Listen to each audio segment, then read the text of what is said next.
Yes, but keep the ball on the ground. Paul Slane, what's happening? Slaney shaved his nut for the hydro. I'm better looking than Slaney. No doubt. How you doing, Chipper? All right? I'm doing great, thanks. Great to have him on, huh? Super. An open goal legend for years. I know. I so have heard. I heard through the grapevine, by the way.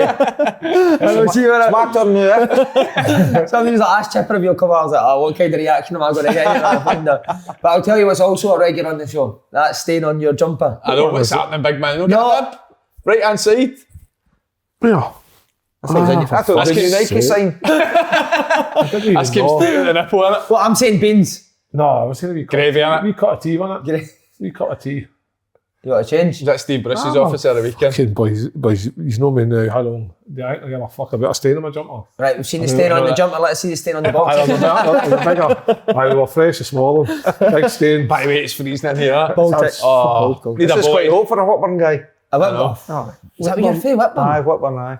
Rough there, mate, nah? Rough? Whitburn, No. Whitburn's alright, aye. Whitburn's okay. Is it? Mm-hmm. By the way, is Whitburn where Capaldi? No, that's fair, Yes. Oh, you would know. Also- Hang about outside his house every weekend. You've got Capaldi, you've got the Snuts. I went to school with Susan Boyle. Did you? She's the Blackman. Be honest, have you ever got off with Susan Boyle? Just the once. She a shite kisser? We didn't kiss. We just dated. Right, so you're Susan Boyle now. We've got another date for you after this. Same Susan Slane. Oh, Slaney's ma. Slaney's mum. That's a real deal. Aye, is it a real deal, is she it? is. She's the real Susan, isn't she? Hi, Susan. Is she? No. It must be a Susan thing. Right. Beef and saying that. She's no shy. Right, Grosvenor Sport. Who wants to do their... It's your turn, innit, Kev? Oh, is it? Okay. Right. Bet £10, get £30 free bet for new sign-ups. But Grosvenor Sport are also giving away 2 Hydro tickets every keeping the ball on the ground and writing the coupon, showing the run-up to the 16th of December. Love that, All you Kev. need to do to enter the draw each week is to sign up to Grosvenor Sport at gsport.com/open goal. You want... Over 18s only. You want to come? Over 18s only, Hydro. Andy, aye. Aye. 16th, mate. We'll get you a ticket. Listen. My daughter got me tickets last, you? last Christmas for your show, and it obviously got cancelled. Oh, you're So when kidding. you've done this show, I was away someplace. You want to come? We'll get you tickets. Aye. Somebody sent us through caps to... No way. For the last How one. cool is this, man? Some sexy bastard on... There you go, Slaney boy. So we've been capped Well to done, the Hydro, Slaney. haven't we? Hand to the Hydro, lads. Brilliant, huh? It's only fucking cap me and you'll get one. Can you please put that on right now? Can't I look at that, man? Yeah. Wait, here. You put yours on and off. There's a favour. Oh, look at that, Kevin. Just add that So say, together. was it me cranky? Here. Should we cranky? Well done, boys. You're getting your first cap. I'll add that to the other 10. Hey, love it, Kevin. That's not right, is it? No. Aye, that's right. Is it? Aye. What, is it supposed to flicker? You're just needing that wee helicopter bit at the top. He's a looking apart. But when he says Hey, Slaney was in London for the weekend, so his flight got delayed back this morning. Hey, what, London, get that's what I that told you. framed. That's what I heard. Where have you heard? You know. By the way, he's going Heard to the come dam. Chipper, so when he cut, it's him that was giving you a bit. You know that? You know, the people always tell you it's him that's giving me a bit. It was really the person that's told you that. I Aye. know who's been giving me it. I've been right. saving all this up. Are you going to come from when he comes in? Aye. Wrestling, please, you'll shit yourself. Put it I on will him, shit right? yourself. Put it on him You proper, will shit proper yourself. Chipper. I will do. Right. Will do. How's life been since you left Accies last season? It was this season. Nah, it was this season. Fucking tune in you. 13th August this season. sacked. That sums up this season. This No, that I season. can remember. Life's been good. Took a wee break. I went on holiday for a week with 7 of my mates and stayed for 3 weeks. It was that good. Where was it, Lanzarote? Lanzarote, aye. I went there and it was good. Weather was great. Trunks, are you trunks, man? Your trunks? Aye. T-shirt in the pool, innit? T-shirt in the pool. Got the body for all that, eh? Aye. Whiter than a ghost. And then who were you with Clark? Martin Clark? Aye, Martin came What a guy. with Fiona. He was there for a week, so he had to put up with me for a week. It was brilliant. Done that, got refreshed. Been doing a lot of work on the radio. Got to see games every night as normal. And that's it. Just keep fit on the head. Why did you leave Accies? Your decision, joint decision? A bit of both. I just felt as though my health wasn't great. It was affecting my health a wee bit. And this season just seemed to carry on for last season with the injuries and the virus situation and all that. And I just felt as though I couldn't get out of the bit. And it was affecting my health. Wasn't sleeping, wasn't eating. All the things that happen that people never see. And I just felt it was getting too much for me. And it was the best decision for Hamilton. Not just for me, it was the best decision for Hamilton. They needed something fresh, they needed something different. and I definitely needed a wee change. I needed a break. Does it get to you that much, Chipper? With it gets the to me that results? much because it means everything to me. It means everything, you know. It's not just my job and my life, it's my hobby as well. It's my hobby, football is my hobby. And I could see it affecting me, and other people could see it affecting me. Do you feel as if over the last few years, not just yourself, but previous managers before you have always been underappreciated with the job you have done at Hamilton? Always had the lowest budget. I think people tip used to go down basically every year. And it was a 8 year that 7 the year. top flight, 7 year in the top flight. Listen, you get tipped to go down every year, you know. Teams with the lowest budget always get tipped to go down. It's amazing that they stayed up that long. But see, at the end of the day, when you do stay up, you get the praise for staying up. So, as the management, you take the good and the bad. But I just felt as though it was time for me to move on, and it was the right decision. There's no doubt it was the right decision for both parties. On the mental health side of things, obviously, that's showing obviously you care and you're wanting results and stuff. See, as a long term for Hamilton, you in there and you're not getting how you want. What is the long term for Hamilton? What is it that they set out each year? Bring players. Is it to bring players through? No, To stay in the it's league? to stay in the league, Just obviously. To stay in the league. Financially stay in the league and try and eventually have a go for the top six. So do you get frustrated then that when you know that that's an impossible job, it's a lot to ask of a manager to try and, or do you get the excitement of trying? The excitement's there of trying. The excitement there at Hamilton is developing the players. And I keep saying it's not about just developing the players. You've got to develop the coaches as well. Yeah. You know, and we can maybe speak about that later on, about things we spoke about. But having a pathway for kids, you know, we've all been kids playing football. You know, if somebody never gave us a chance and gave us a break, then we wouldn't have been in the position we've been in and had the careers that we had. So I'm a great believer in, Bertie Hall gave me my break. He gave me my break at Hibs as a 17-year-old. So that's always stuck in my head. Yeah. I've got to produce these kids, I've got to make them better, and I've got to try and give them a chance of going on in life. You know, but they've got to be good enough. Yeah. They've got to be good enough. They've got to want it. Because I'm putting my neck on the line playing them. Yeah. You know, so I never ever forget my roots in that. Ever. See, on the no sleeping bit, because I'm obsessed with, obviously I do a wee bit of coaching and it's mad how much it does get to you, but were you the same as assistant manager, or is it only when you really become the manager? Worse when you're assistant. It's worse because I'm waking up in the middle of the night, I've got pen and paper next to the bed and start drawing wee drills and all that and everything, and think, no, if they play that system, what are we going to do? I mean, when I stayed with Yogi, it was mental. Up in Inverness, we had this converted farmhouse down by the sea, and he was downstairs and I was upstairs, and all we had in the living room was a couch, a table, a telly, and a massive tactics board. In the living room? Aye. So I would go upstairs and go to bed, and I'd be lying in bed and all I hear was, Chiller. So I run down the stairs and he's sitting, he's got the tactics board, and he said, what would you do if I'd done that on the tactics board? And I'd look at it and I'd go, oh, I would do that. I knew you would. See you in the morning. You know, no, hey, back's at you and you've no answer. So I run away back up the stair. Half an hour later, Chiller. Oh, here we go, I know what it is. I'll be back down the stair. What if I'd done that? Oh, see, that's a problem. That's a problem for me. That's what we're going to do. Get up the stair, think about it, and we'll do it tomorrow. Get a drill for that tomorrow. So that's it. How would you come against it then? No, could you do that? Aye. Do that. You don't argue with the So what's that, like 3-4 in the morning we're talking? Aye. Things like that that's just mad, comes to, you know. Is it yourself though, into just football? I never had the balls to shout to him, Yogi, come on up the stair now. He is obsessed, mate. I bet listen, he used to say to me every day, I'm talking about every day for 10 years, come up with something that's got to revolutionise Scottish football, to put me under pressure. Every day. That's good, brilliant, isn't it? Always challenging you. Me and Yogi spent 6 days a week, 12 to 14 hours a day together, because we used to go to England to games and all that. And then one day he says to me, I'm going to start having my Wednesday off. I'm going to start taking Bev out for something to eat. I thought he'd lost his marbles, And I thought, nah. He did. The first Wednesday, he went out for something to eat. My phone rang. Lunchtime. Yogi. I picked up, it was Bev. She says, we're in such and such. He doesn't know what he likes in here. He told me to phone you. I says, where are you? We're such and such, we're here. I says, he likes the pasta and meatballs in there. 442. 442. Spicy sauce. Oh, He likes a waiter to come inside. That's how much the time we spent together. I done all the driving. I ordered all the food. It's just like, honestly, Bev says, it's used to like it. They're married together. Had a decent start to the filming life, He's done well, mate. He's done well. Did Lappy stay with us for a bit as well? No. Did he move in when you left? Because I know Yogi stayed with him for a bit as well. Up in Inverness, you couldn't have the wee man staying with you. How? Oh, he's so chilled out. It's manana time. He tells a brilliant story. Latape's there at the festival in Trinidad. Him, Yorkie and Brian Lara's got a ranch. So Lara says to him, see tomorrow morning, don't make a noise. I've got a guest staying in the West Wing.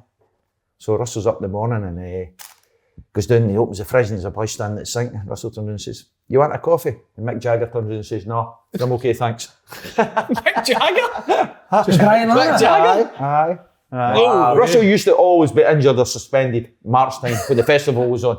You know how weird certain players done it at Christmas time? Yeah. The Neymar in it, it's the Neymar. It's his sister's birthday. We Latape used to do that for the festival, but it lasted a month. Would you ever shout at Latape now? No, you didn't shout at him. You just let him go on with it. Was that a mad chain smoker? Is that right? Aye. All the time. Yogi would be doing a team talk and he'd be standing in the corridor smoking that and go and get Latape. I'm okay, he'd say. Wow. Brilliant. Would he not warm up on that chip or now? Oh, he warmed up, but you just give him the ball. Players were scared to game it with boys round about him and he would say, just give me it if they're 2 or 3. Just give me it if they're 2 or 3 round about me. He says, I'll handle that. He used to look for the weakest defender and go and play against him. He said, just give me it now. What, he just go and stand on your weakest player? Aye. He was a maverick. That's brilliant. That's knowledge of the game, isn't it? Aye. Of course it is. This to be. Brilliant. I love what he shouted to Jack Ross when he came out late for pre-season. You heard this one, Yogi tells him that all the boys are running around the track and Russell walks out 10 minutes late and Jack Ross is like that. Any chance? Well, any chance? We're all running and you're walking. He's like that. You carry the piano and I'll fucking play it. Aye. Oh, we were buckled. Honestly, I see him, we're running around the track at Stirling and he's walking out with the flip-flops and that on the phone and the top off and it's boiling hot. The boys are all sweating and you know they're doing 440s and that. You carry the piano, I'll play it. That's amazing. See all the top players that had the ability, they all had the fucking same off the park, didn't they? They had the one-liners, they had the fucking confidence. Why was that? He was incredible. They were all the same. It's a spin-off of it, but because the players know how good he is. You know, and you watch him in training and then he invites Yorkie up to training with me. Do you Yorkie? He says to Yogi, can Yorkie come up and train with us because we're going for a night out? Yogi says, as long as you take the rest of the team. No problem. So Yorkie's up, he's training, they're all went to Glasgow on a night out. Oh, brilliant. So it's a spin-off of everything. Do you think they paid for the boys to do it? Oh, Yorkie would, Russell wouldn't he? No, is he tight, is he? No, it's Neil Oliver. Neil Oliver was he's the tightest guy I've ever met. Ollie, honestly. So you would just bring, and what was Dwight York like in training? Brilliant. The boys were brilliant. They were down to earth. Everybody gets a wrong impression, You hear all the stories about this and that, You'd love to have played with these guys. They went for a night out with them, wouldn't you? Mate, see some of the players you had at Falkirk in that team. With the lone players that you've got in, and you had like Jackie McNamara, Neil McCann. The football you played was unbelievable, wasn't it? Well, Yogi's total football, isn't he? That's how he played, remember? Yeah. Still kind of is, to be fair. Aye, but he was never always like that. But at the He was start, a centre forward, Yogi, when he played. Yogi started as a centre forward. And Berwick, wasn't it? Berwick Rangers. That's right, He was at both first, I think, Berwick Rangers, went to Swansea. Then eventually Jim Jeffries turned him into a centre half. You know, and he used to, Yogi was Yogi. He played in the juniors and that, and go and head it, go and kick it, get stuck in. We all know that. But then when he went to Celtic, Tommy Burns sort of changed him and showed him how to play. And ever since then, he's took that philosophy on to football. And we've always done that. Just go and play. You see that with a number of coaches now, though, didn't you? Like they could put the different players when they were. I look at Russell Martin and now the job he's doing at Swansea. But Russell was he was a curly toe, wasn't he? He was a previous Stephen. He was the English Stephen Craig. Russell Cragen, wasn't he? You see that then they get into coaching, they still have their own brand of football that they believe should be played. I was going to ask you, because I know you touched on Hamilton Youth just earlier on. I started doing a wee bit with under 18s while I was at Rangers, my sort of last year or two. So got a chance to see all the youth setups and the youth teams that you were playing. And I always remember a game where Hamilton came to Murray Park and the football Hamilton's youth team played, and they've been renowned for having that sort of youth academy for the last 3-4 years. So see, when you look at Hamilton now, obviously they're struggling a wee bit in the championship. Do you still hold quite a lot of confidence when you look at the youth setup and the academy players that could potentially bring them through? They've still got players coming through and they work ever so hard at it, and they get good coaching. I mean, I would, on a daily basis, I would finish with the first team and out in the afternoon with the kids. Then I'd at 5 o'clock. You take the kids in the afternoon? Then at 5 o'clock at night, the academy start coming in, and me and the first team coaches and the goalkeeping coach, we'd be in amongst them from 5 o'clock to 9 o'clock at night, getting to know them, encouraging them. They're nothing worse than a kid knowing your name and you don't know their name. That's no right for you. And clubs like Hamilton, that's their future. And it's... Because like you said, they've not got finances to go and buy all the best talent in the country. So if you can get these kids coming through and their parents and all that, and everything, you're adding to your crowd, you're adding to everything. It's a brilliant setup, and they really work hard at it, and they have got good players. See, when you're saying that about you being the manager and you're at sessions afternoon and at night, have you got any say on how you want the youth team to play, so that when they come to play with your first team, they're ready to go into the style of play that you want? I had a chat with George Kearns, who's the head of all the youth, and we speak about how we want to play. We don't want to get the ball and kick it away and then go and have to defend. Let's try and play and get them enjoying it. I mean, I hated when I played with managers where it was just defensive. Oh, hang back, try and get a draw, try and hit in the counter, win 1-0. I hated that as a player. And I would never set up like that. I done it once. I done it for 45 minutes against Hibs last year. And I came in at half time and blamed myself. I said, it's no use, it's me. Right, we're going back to what we normally do. Let's have a go. Because I think it's a positivity you send through your squad. We know at Hamilton we're not going to win every week. We know we're going to be underdogs every week. And if we sit back and accept that, it's a false mentality. I just try and say, come on, 2 up front, let's have a go. And if we're going to get beat having a go. Yeah. Best chance of developing as well, isn't it? See on obviously Hamilton now, they're struggling in the Championship. They've obviously lost big slap at the weekend by looking Talbot in the Cup. New manager, and obviously you can't really give too much an honest opinion on what is. A lot of the players that are in the team now are from the youth team. What happens if the youth team stops producing quality? What happens to Hamilton? Because obviously the emphasis is on Hamilton is they're not going to spend money in terms of buying players and bringing players and getting big wages. The emphasis is on let's bring the kids through, try and mix up and get free signings here and there. If they don't keep that going, they'll end up like a Clyde or whatever, where the youth system then falls apart and then they end up tumbling down the leagues. Can Hamilton sustain that, bringing the 2, 3, 4 players in each season? Can they get themselves back up towards the I don't think they can. I think the youth system at Hamilton especially is the lifeblood of it. I think that's what keeps them going. Yep. I mean, they were still getting the spin-offs with McCartney. All this, the sell-ons, the clauses. They've done a fantastic job getting money for that, and they've got to try and keep doing that. We sold the boy Dolphin in the summer. They were going for Livingston for nothing. Found a position for him to play. All of a sudden, the team's trying to buy him. £250,000 for him. You know, so there'll be occasional player you sell. But you still, clubs like Hamilton need that, or else they're going to go down the route you say. I think you're the way Clyde and that's went. They could fall into that bracket. How hard is that for a manager to, when you've done well 1 year and then you lose 2 or 3 of your best players and you need to replace them with kids? It's a catch-22 situation, because you want to develop players. You want the boy Dolphin come in and he's a far better player now. That's down to everybody. Plus the boy himself. People forget that. It's down to him as well. Yeah. He's a far better player. But you've got to lose your best players, and it's trying to find the next one. And that's why that conveyor belt of talent needs to keep coming through. And that's why recruitment is the biggest thing at your club. I heard Graham Souness talking about it on the radio just before I came in, talking about Manchester United there. Recruitment is the biggest thing at your club. And you've got to get it right. And did you do recruitment at Hamilton, or was there somebody that did it for you? Done a bit at Hamilton, but we never really recruited that many players. I mean, we brought Callaghan in last year, Ross Callaghan. 10 goals for midfield. 10 goals, all of a sudden, he's away. Dolphin's away. But that's just how it is. And you take it as a pat on the back. You've identified these, you brought them in, they've done great, but they've moved on. And I just shake their hands, thanks for everything you've done here. Because when I try to get them to Hamilton in the first place, my selling point is, come, I'll try and make you better, and away you go. I don't want, you're not going to be here for 3-4 years, son.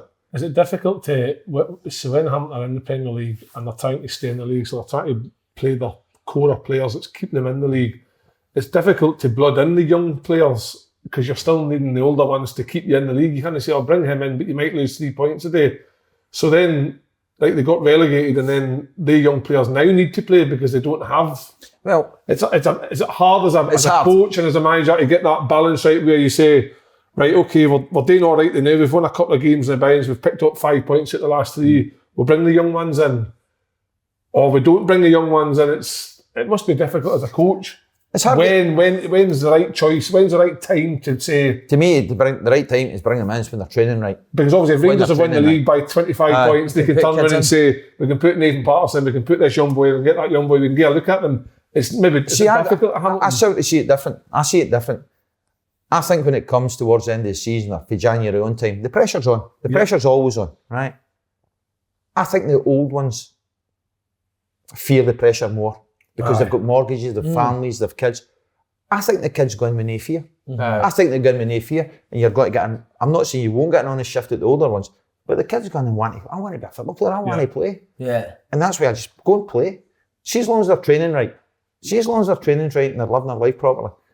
Get them in, because I think they give everything they've got. And see if they make a mistake, it's an honest mistake. Yeah. You know, and they're good kids at Hamilton. No, they're grounded. It's like you said, they need to be good enough though. They've got to be good enough. That's when you know when to put them in. If they're doing well enough in training, then it's time for you to play.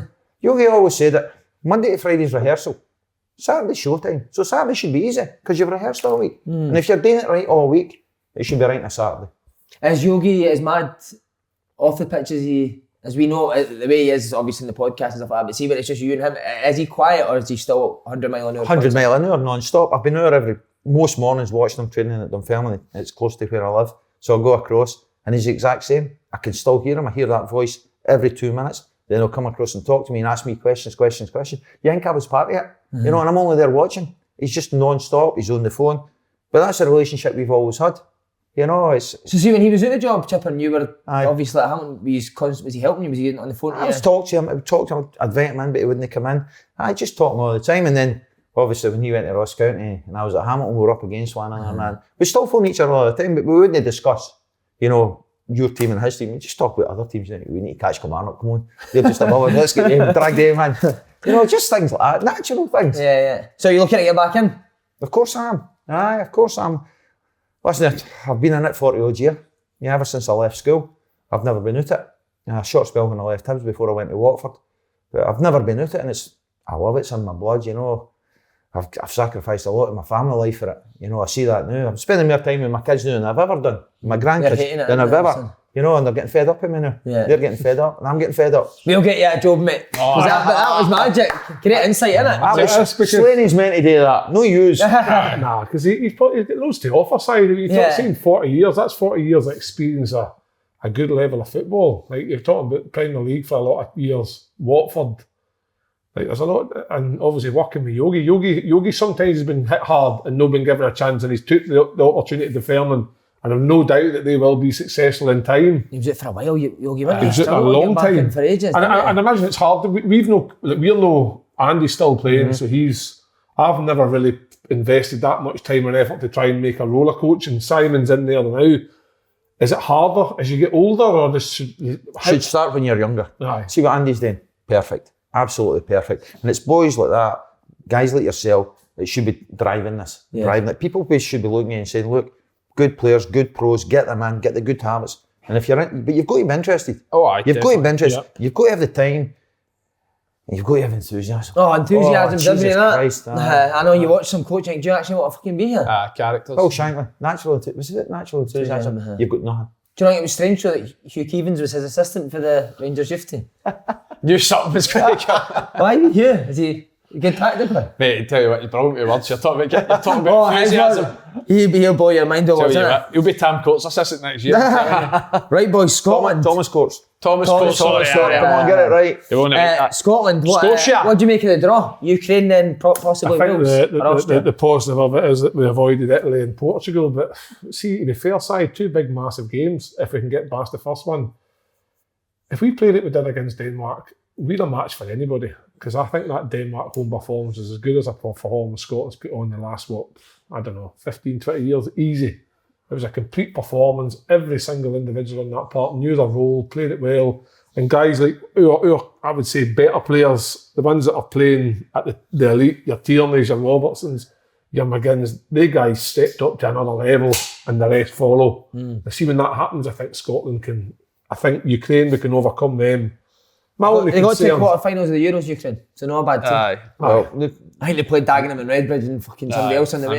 They'll be easy, but if we do what we do, we should beat Ukraine. And I think that for me, the biggest difficulty will be Wales are no mugs. Wales seem to know how to get caught. Up front, Gareth Bale, Alan Ramsey. Alan Ramsey just seems to turn up and pop up goals left, right, and centre for Wales now. But the biggest thing for me in the Scotland thing was every time we need to do something, we fail. This was a must-win game to get us that seed, to get us at home. And the performance, like you say, was sensational. It was sensational. See the energy. See the football they played, some of their counter-attacking stuff. It was brilliant. But I think Ukraine will be a tough nut. They went undefeated in their group. They won 2 games and drew 6, and France was in that group.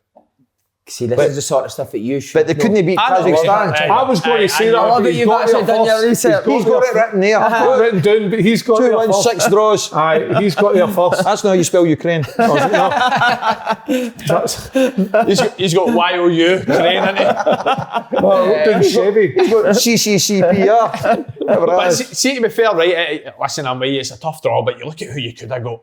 Right, we've got to be happy with the route that we potentially go. I think that Wales-Austria in the final, you're not getting better than that for the boys that were there before. The big one's obviously Ukraine, and then the luck of the draw if you get home or away, because I still think, listen, see if you get through Ukraine, Wales or Austria at home, you're the favourites. No, but it's already been decided what we play away. But away, that's what I mean, if we got them at home, we're the favourites. We beat Austria twice, and Wales, my thing for Wales is, right, I look at Scotland's side and I look at Wales' side. I think Scotland got a better side. So do I. But Wales have got that Gareth Bale and that Aaron Ramsey, 2 attacking match winners that they've got that. Haven't they? 2 You've got players McGinn's that play for Scotland, isn't it? He has been. But I mean, you look at sort of his profile compared to a Bale and a Ramsey, it's not the same. But for me, I've said it a few times. I think under Steve Clarke, I think McGinn's been Scotland's best player. Yeah. If somebody tells you that you're going to beat Ukraine and you've got Wales or Austria to get to a World Cup, you're snapping your hands off for that opportunity all day. I think it should have been played at Anfield, like 77.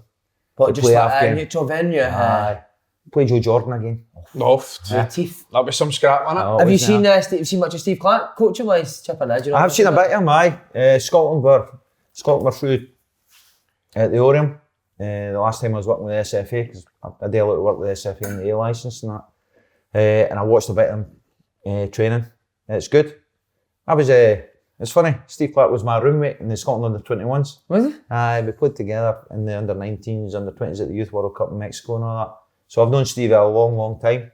What kind of guy is he? Quiet. Is he? Reserved.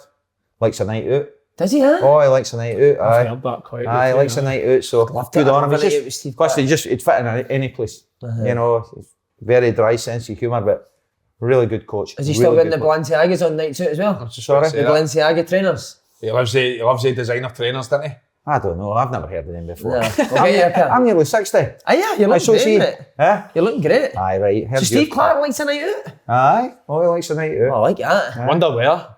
Where do you think you'd go? Is your name somewhere, isn't it? Yes, sure. It's got to be the cat house. Something like that. Well, there's screens in the cat house, 100%, man. What sort of music's he into? Disco? Who? Stevie Clarke? Oh, I don't know. ABBA. You're talking about the 80s. You know, I'm talking about the 1980s. No, it's music. That's when we used to know one another. Talking about night suit, guess who you used to go out with? Frank McAvenny. And Mo Johnson. He's still going it. We experienced it a month ago. He's still going it. Oh, some man. The two of them came to Falkirk. Jim Jeffries signed the two of them for Falkirk when we were at Falkirk. And imagine they two playing with Falkirk. Strike Force, Johnston and McAvenny. Wow.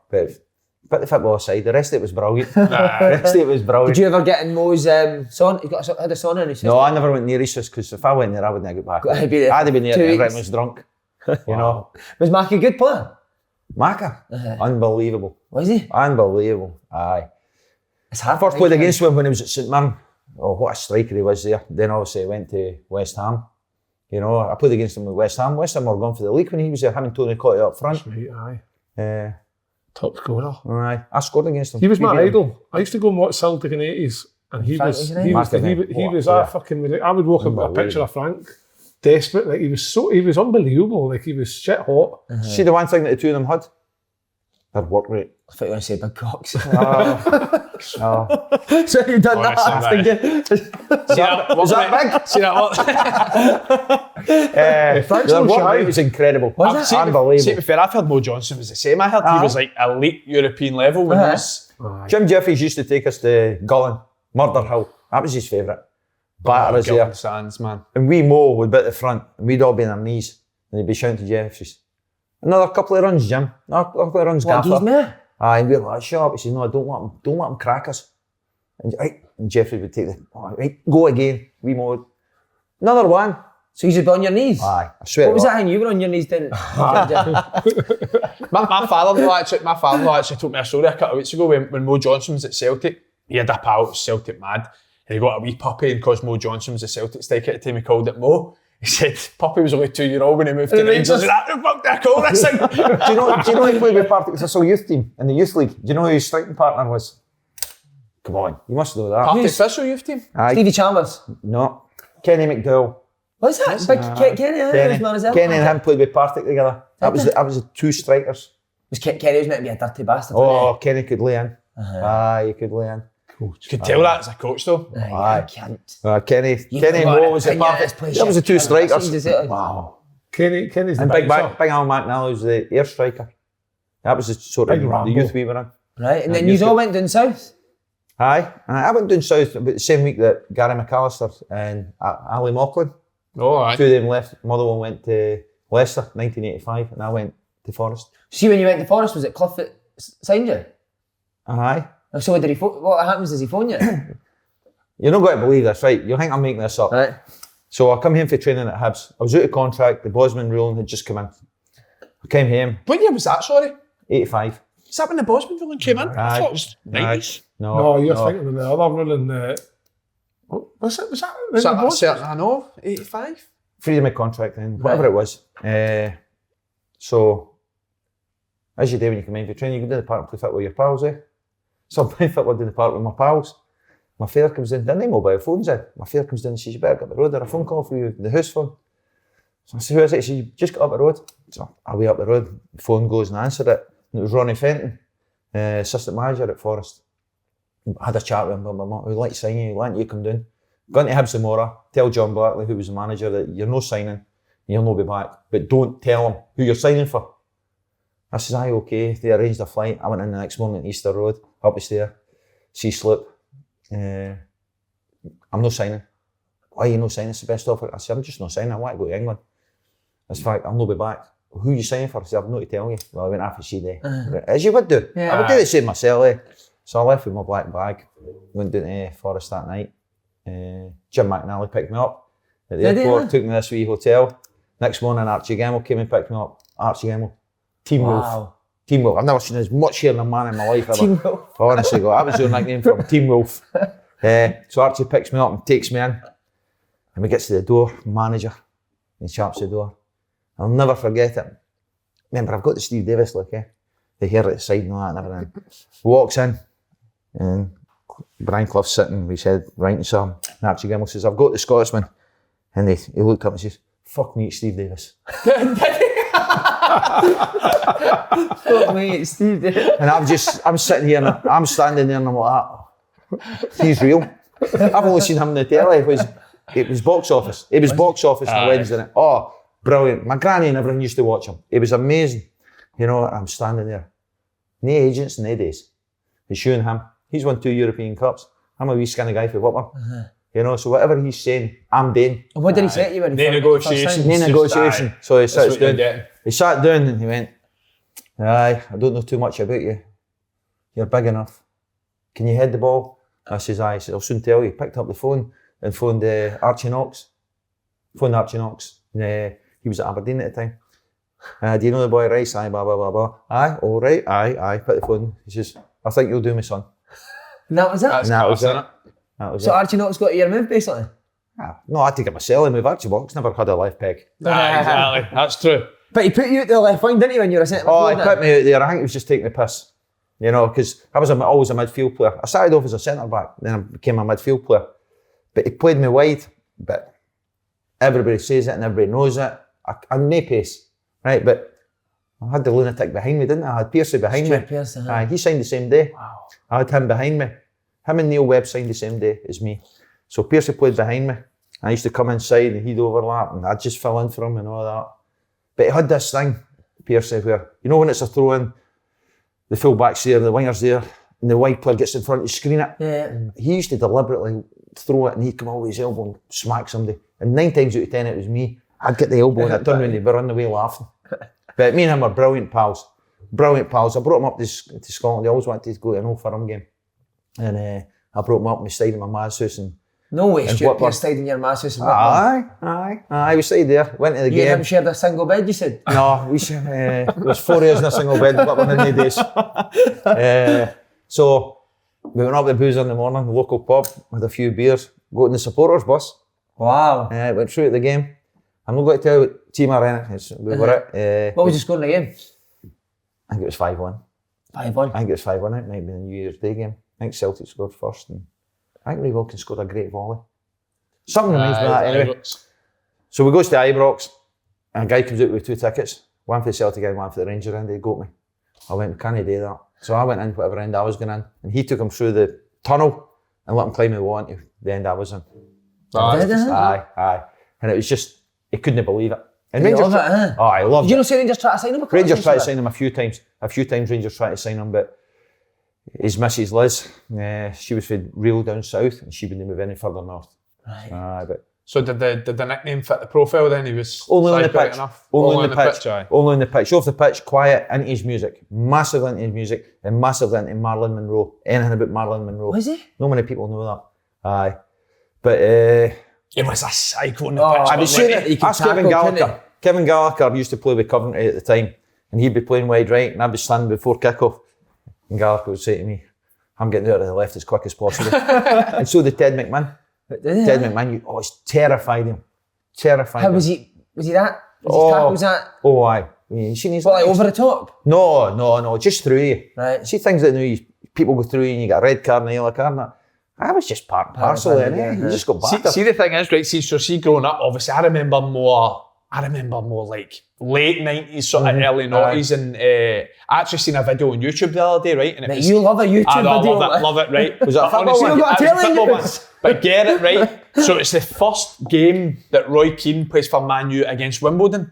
And it was Vinnie Jones, is Roy tackling Keane. him up and down So the park. see what I'm saying is we grew up in the noughties and you remember some of Roy Keane's tackles.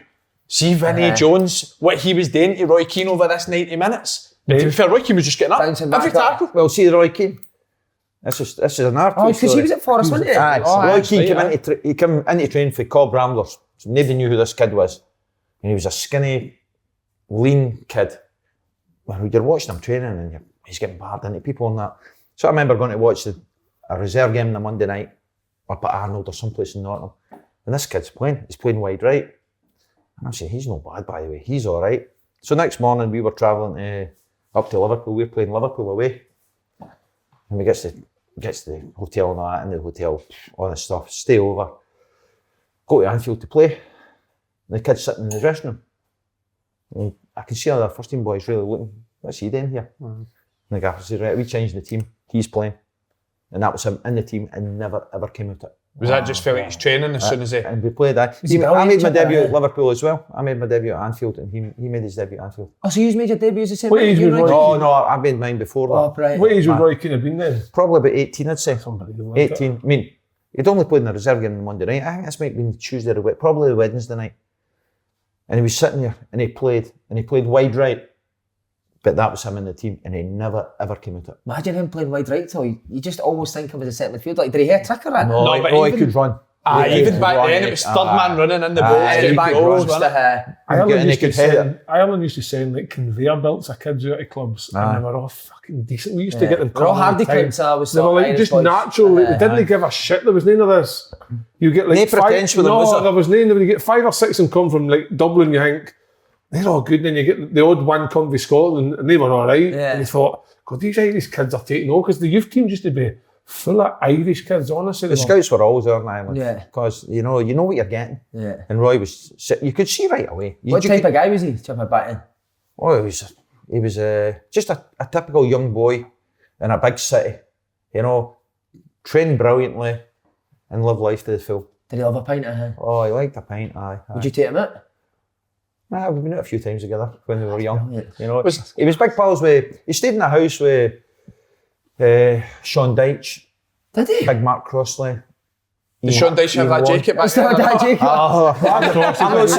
Big Norm. he's a great guy. Did you say Sean Dyche had that goatee when he was 12? He was playing for under 13, he still had that ginger goatee. He was my boot boy. He used to do Was my he? boots. He was done my boots, aye, Sean. Then I ended up work for him at Watford. Did you? Aye. That's right, he was That's what Watford happens. That's what happens. What were you doing for him at Watford? I was doing scouting, match analysis, helping with the reserves, everything like that. Ross Wilson had went there. And Ross He's now worked at for us at Rangers? Falkirk. Ross worked for us at Falkirk, ended up at Watford. And when I left Hibs, you know, and he knew I loved the recruitment, I loved going to watch games and that. So I went down, spoke to Sean, and I worked there for a year before the Italians came in and bought it. And then Sean left and Zola went in. But it was brilliant. Is Sean Dyche your top man? Sean Dyche, unbelievable. Great, fantastic. Well, really just is. like Just an honest guy who has got time for everybody and just a brilliant guy. See, you could probably compare the job he's done at Burnley to something like Hamilton exactly as well. what I say. Aye, because like the budget. For the day they were in the Premier League, I know for a fact that they had the lowest budget. And some of the wages they were paying their top players compared to other clubs, and they stayed in the league for.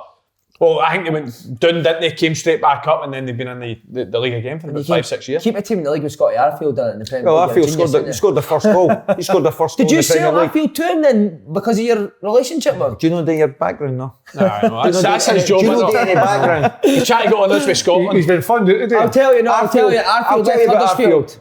Arfield signed for Huddersfield. And you've got him to trial at Burnley. He phoned me. Arfield was getting released, and he phoned me. I was his guitar. He phoned me and he says to me, look, I'm struggling for a club. You know, MD's looking for somebody. I says, leave it with me. I phoned Sean. I says to Sean, look, I've got this kid. I says, I think he's brilliant. I think his energy, his enthusiasm, he can play. He says, we're in the Premier League now. I says, go and do us a favour. I says, he's no far for you. Go and give him a trial. Go and bring him in for a couple of days. 3 days later, Sean phoned me back. He says, I love him. I'm taking him to Ireland. He'll play in a game pre-season. I think he scored in that game.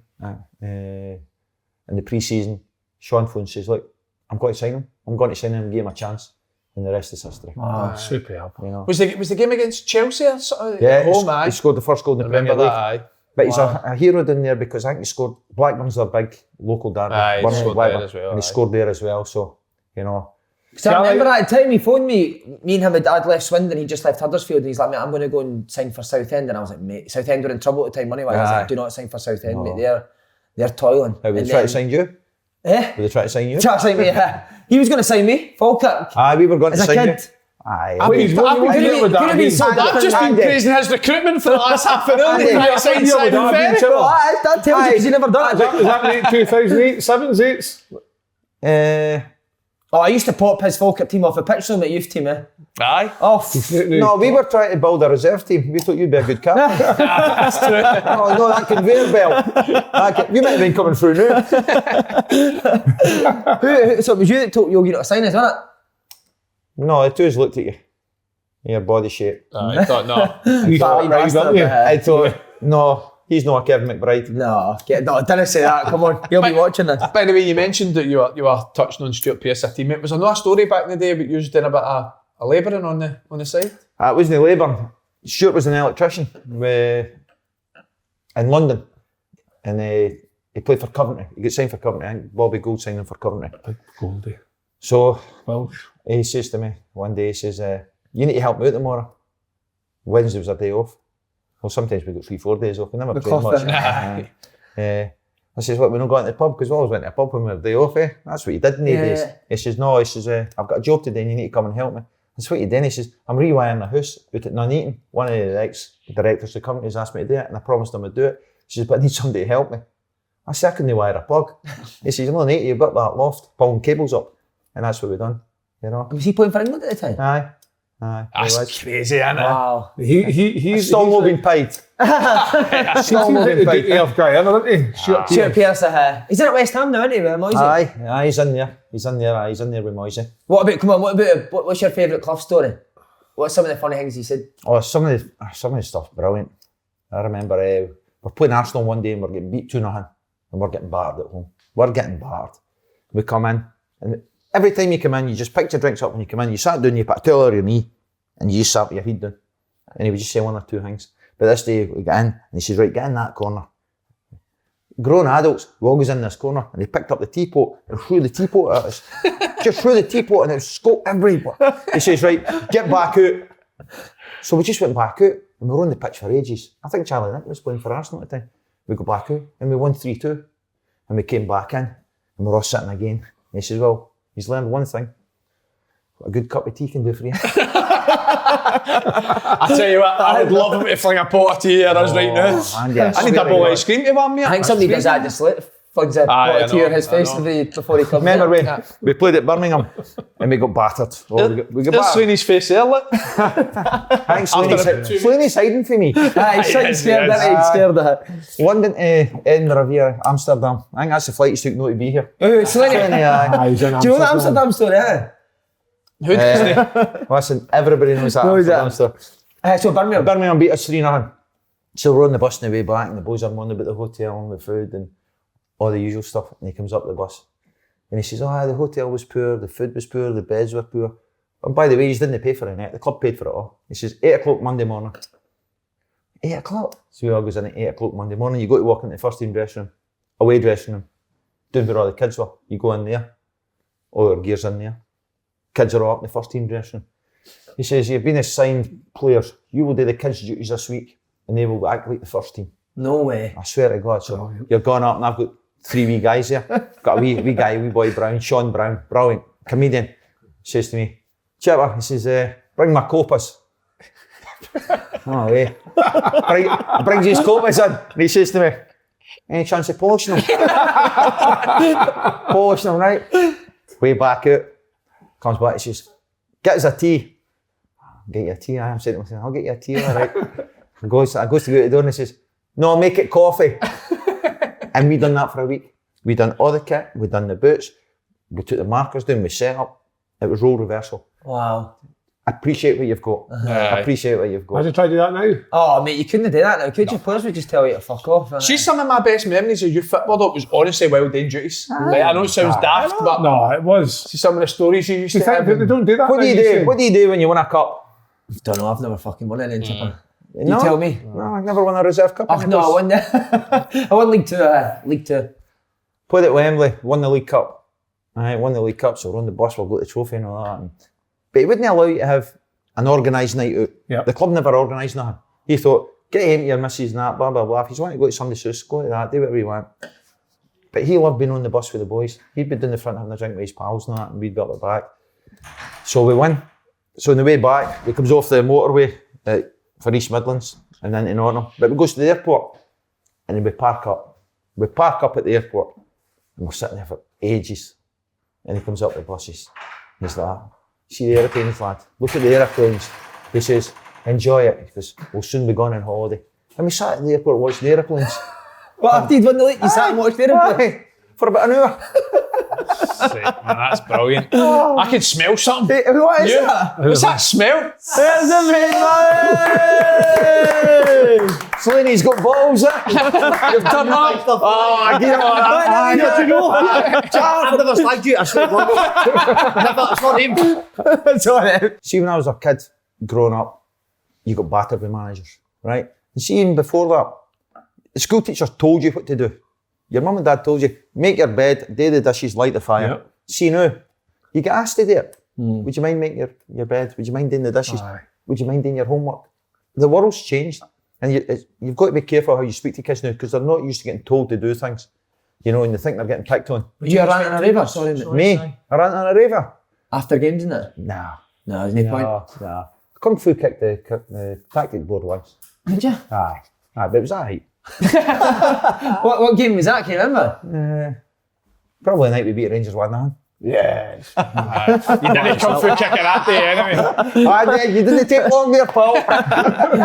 Don't worry, I was on the bench. The other week. 32 attempts to 1. What about your, remember the radio? How good was that when he's radio me? It's just because we're fucking Hamilton. Aye. I loved that. Was that your mind games though, or was that you telling the truth for that? I'm telling the truth. Brilliant. Telling the truth. Did you I can't actually, say I don't tell the truth. No, but sometimes you need to play white lie, don't you, with the media? Well, I don't know.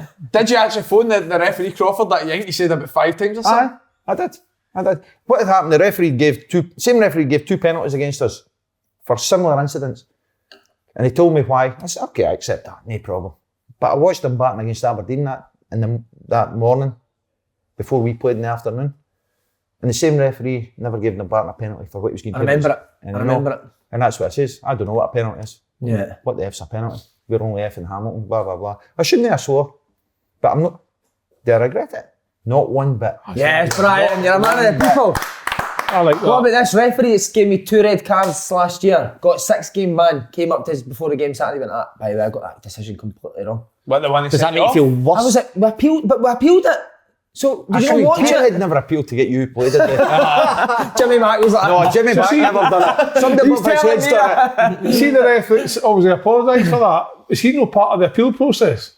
Fuck it. So see, you tell me, so see Kevin. they go for appeal, do the rest no come in and say, I maybe did get that wrong? You Or tell is it me, free fucking... But I just that's think what they I can't- don't even after my Your red thing, card yeah. at Aberdeen a couple of weeks ago, like everyone, like even like people that spoke to maybe wrestling, they say like, it's probably not a red card. Oh, do you think you could appeal? Nah, you'll not win an appeal. But So you're what's telling me the it's time? not a red card. Aye. It's all about opinions. So did you get done for that, your interview? Aye. What? Aye, I got A fine? No, you can't find somebody that doesn't get paid much. I got a 4-game ban, 2 suspended, but it was brilliant. Because Yogi had phoned me and says, I'm going to back you up in the press. So he backed me up in the press and he got banned as well. Did he?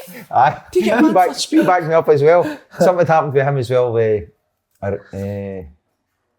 Ross County against Hibs, where I think Boyle had been booked and he dived.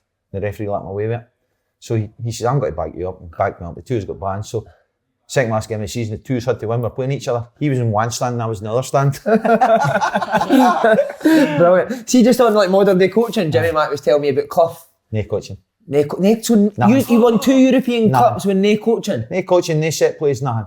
How? Training was the same every day. And you'd go down, you'd only 16 players in the days. Roughly. Because Aye. you'd only 2 subs, 3 subs, 1 sub, whatever it was. You'd do a warm-up.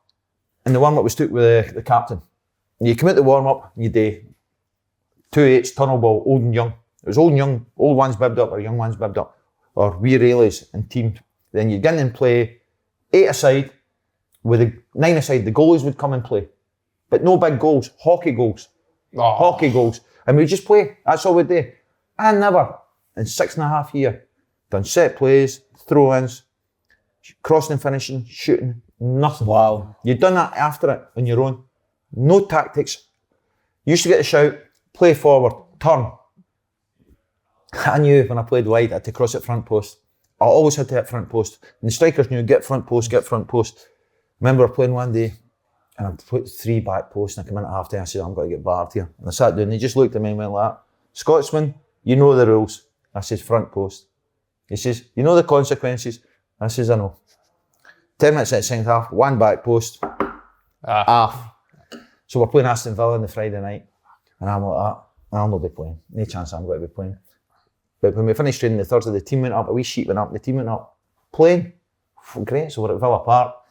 And we're coming down Villa Park used to come down the stairs and up the stairs to go into the pitch. I'm coming down the stairs, and just to get to the top of the stairs, I'm beside Nigel. And they all ever called Nigel centre forward or number 9. Never called That's his people son, by their obviously. name. Aye, never called them by their name.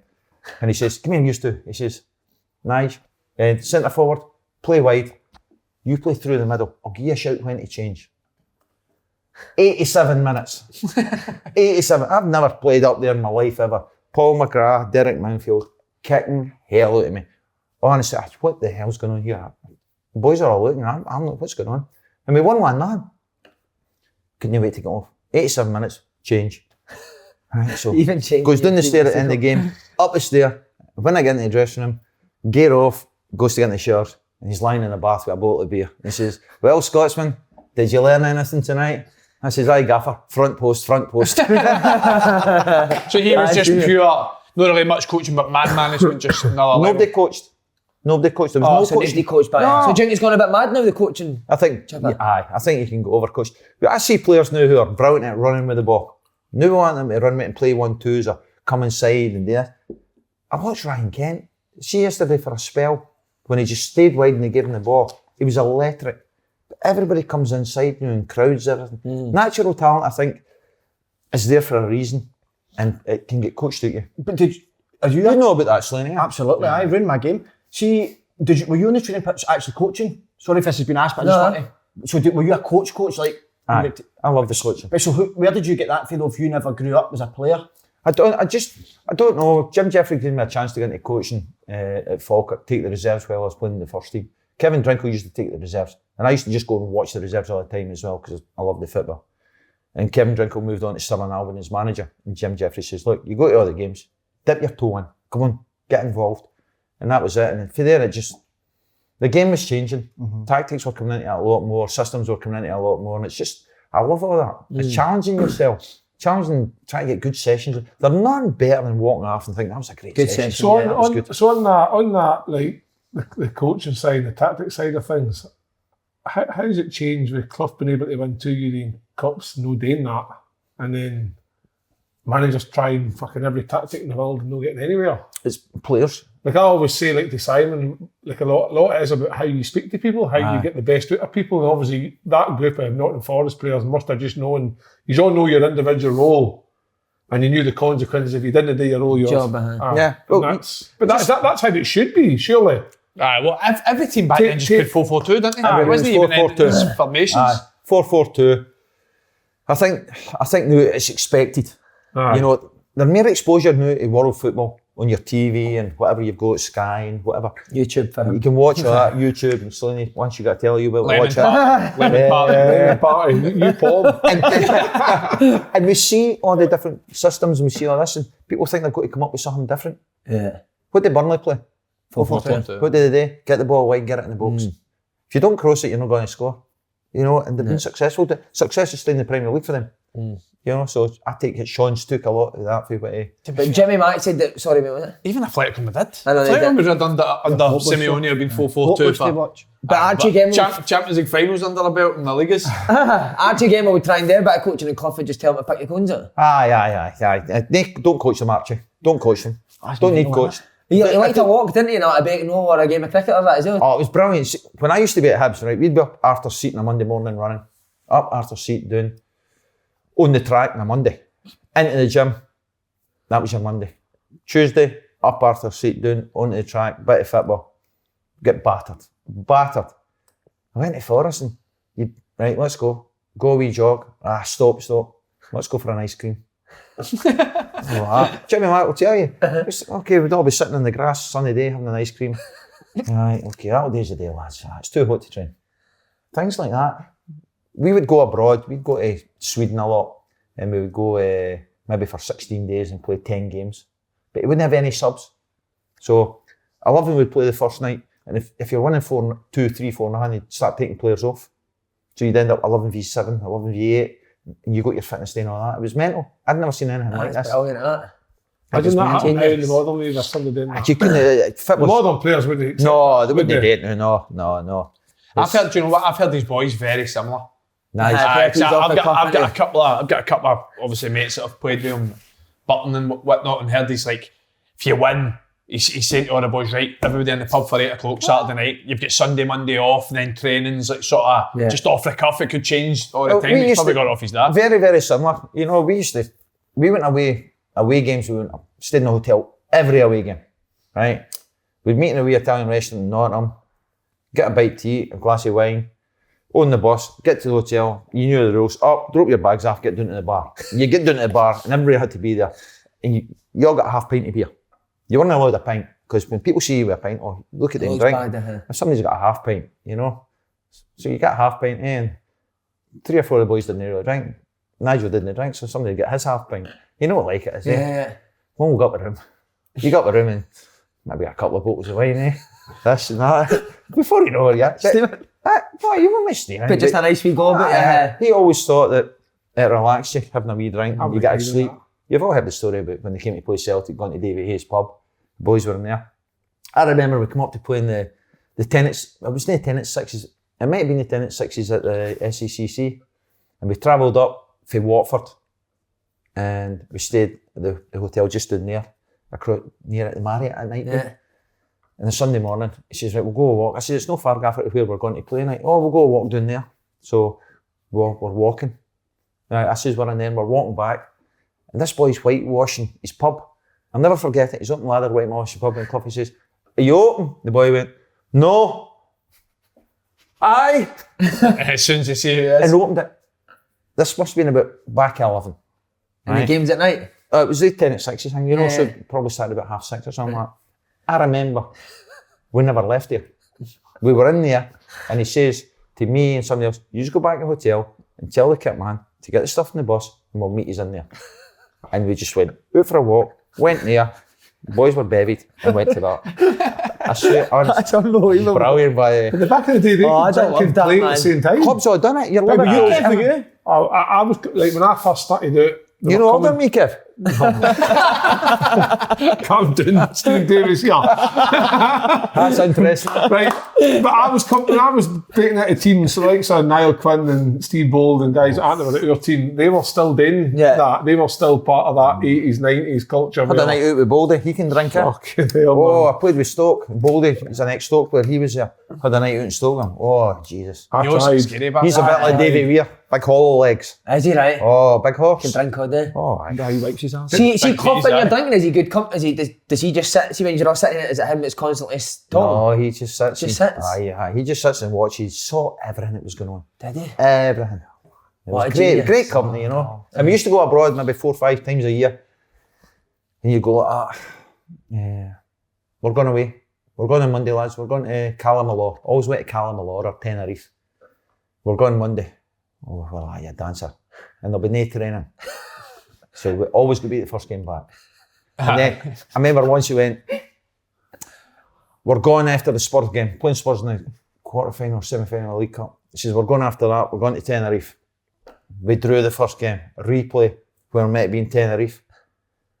We're like, that'll be that off. He says, don't worry. He says, I'm still going to Tenerife. The wives will go. Yous will go, down to Spurs, win that, and yous can fly out the next day. And that's exactly what happened. So he never went to the game? No. He went to Tenerife? Aye, he took the wives, him and his wife, and that took all the wives and girlfriends to Tenerife. We went to White Hart Lane, Ronnie Fenton, Liam O'Kane. Did it come out, like, did the public know that he'd went to Tenerife for a race? Yeah, Love it. we won at White Hart Lane that night. We flew out the next day to Tenerife and had a week of nothing. Oh, That's it's genius, brilliant. isn't it? I'd love to. Did you take a lot for him man management style? I don't think you can copy. You know, didn't no, you I don't think. No. No, you could never copy anything like that. That's a one-off. That's. Imagine you'd done that at the Hamilton boys at Tenerife the night before. I would never go back. I'd still be there. So- Imagine we could afford it. Aye. Was he a genius then, Chipper?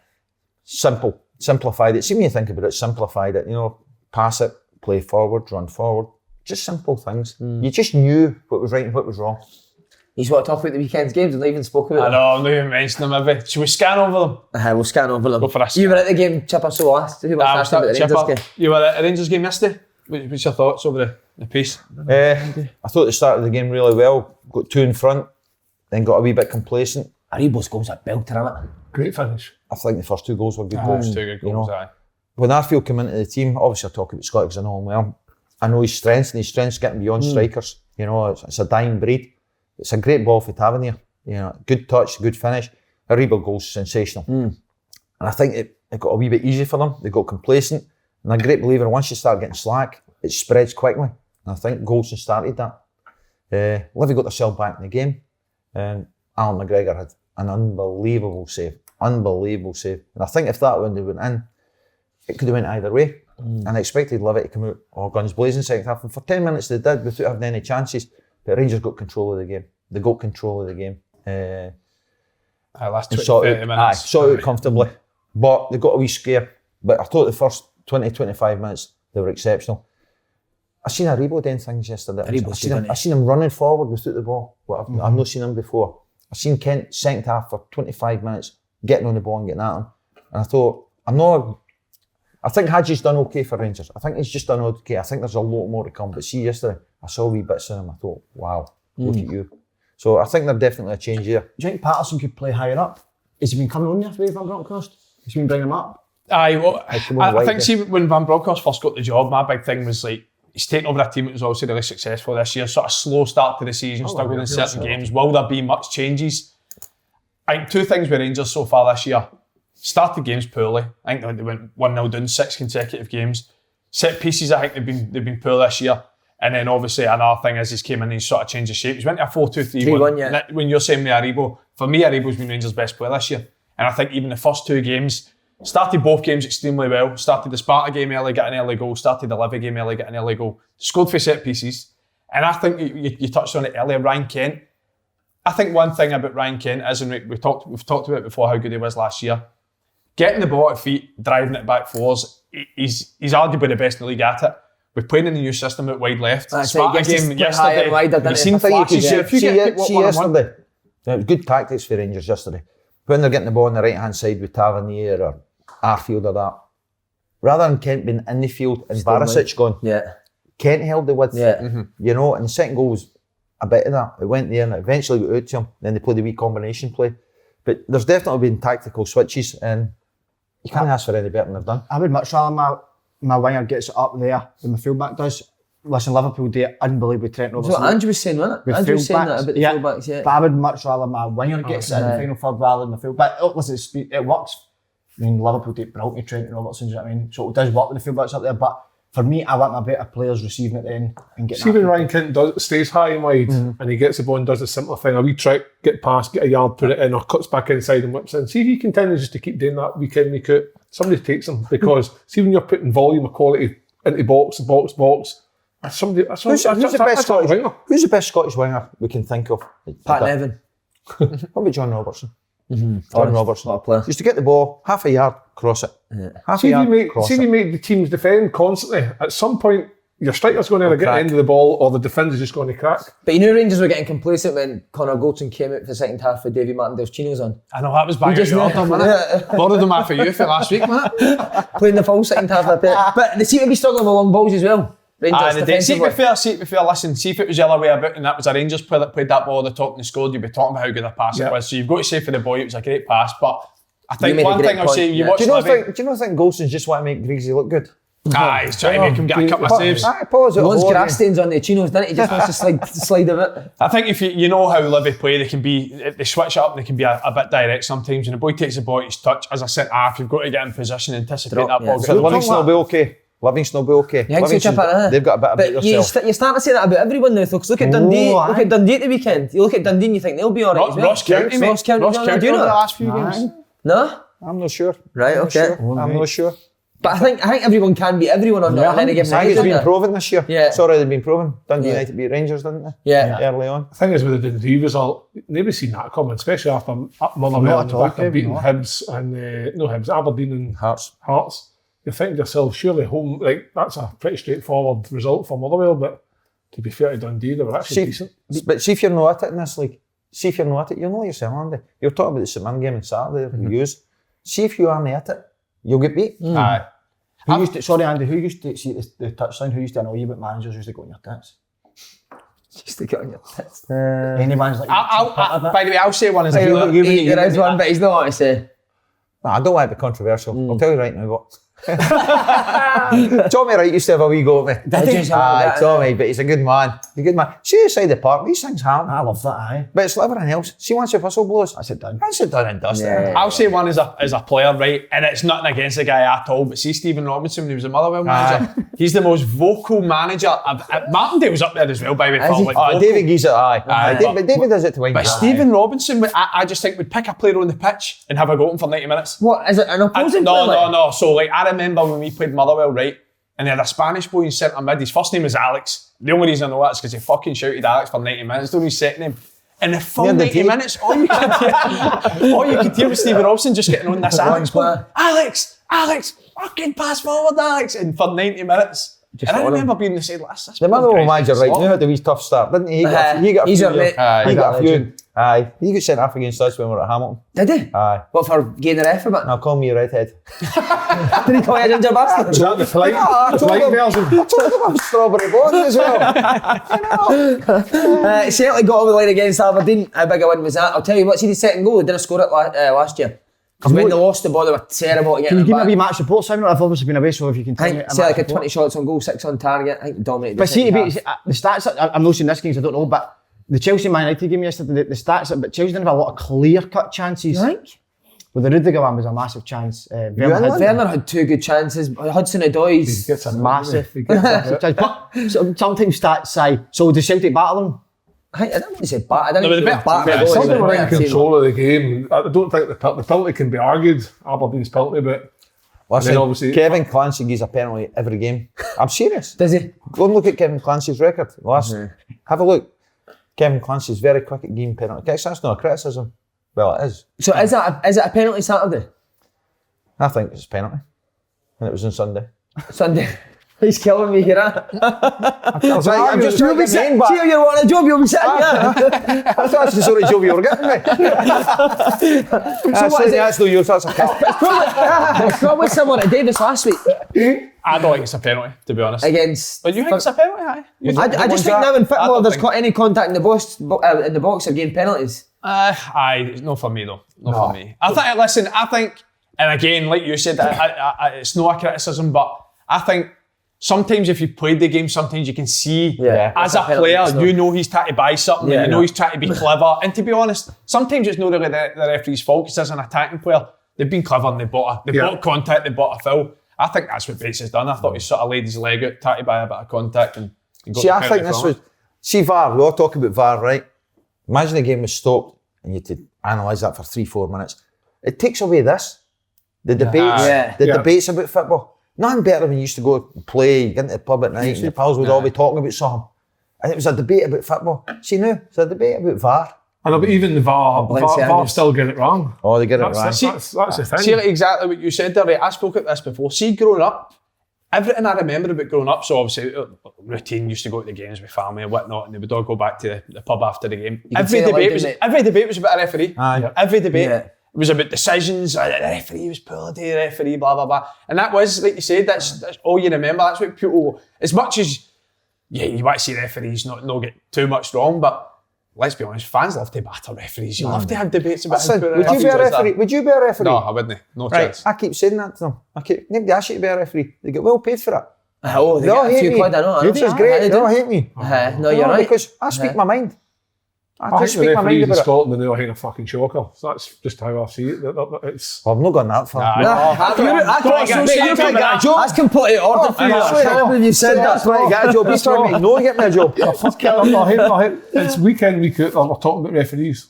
I never listened, but he'd be quite honest. They're under so much pressure. 100%. I used to coach. You see the media. What do referees do? Can I honestly say as well that what do referees in England, they're fucking having shockers and on. What do referees do in their spare time? Fucking hide in a cave. What do you think? That's Bob. I couldn't have got the gym and trim his beard and pink whistle in it. Pink whistle. Watch YouTube.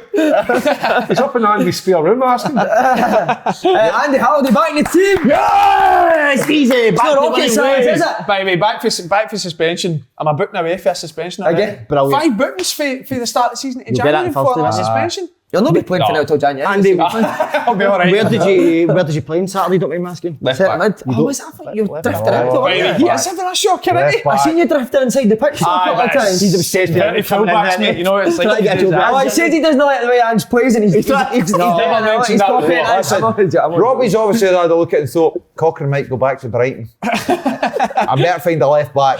He could stick him in there. But see, to be fair, you mentioned it. I've took criticism for saying it. I think Scottish football now is the most competitive it's been in years. And going off of St Mirren, honestly, St Mirren were very good in the first half. It probably deserved to go in at half time ahead, to be honest. If it's not for the big guy at the back, Craigie's made some unbelievable saves this year. And Saturday, first half, he's kept us in the game. What's it like him hanging at the back here?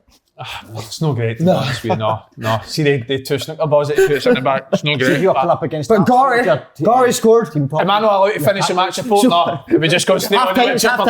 It's half time, sorry, half time report. If you're coming up against Hearts, what's your tactic to beat them? Leave Halliday on it.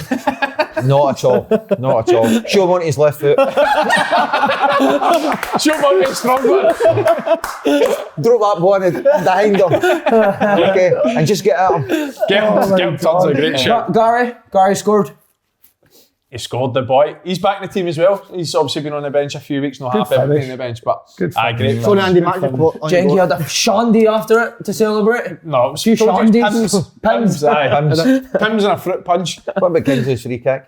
Unbelievable, honestly. Aye, Stephen. He was a kid at Falkirk when we were at Falkirk. Was he? Aye. Before he went, his dad used to coach at Falkirk as well. Ben Kingsley. Stephen was in the same team as young Fulton. Stevie's boy. Aye. He's still good pal of him.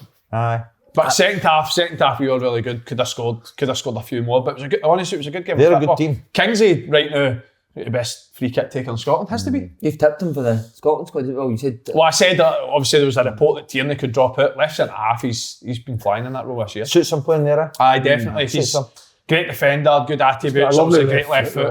He's got his hands. He's got to cover that left back. Exactly. You've got to have my ability to play left centre half, and that's for sure. Talking of left backs, how is Kieran Tierney alright? Maybe wait, hear this.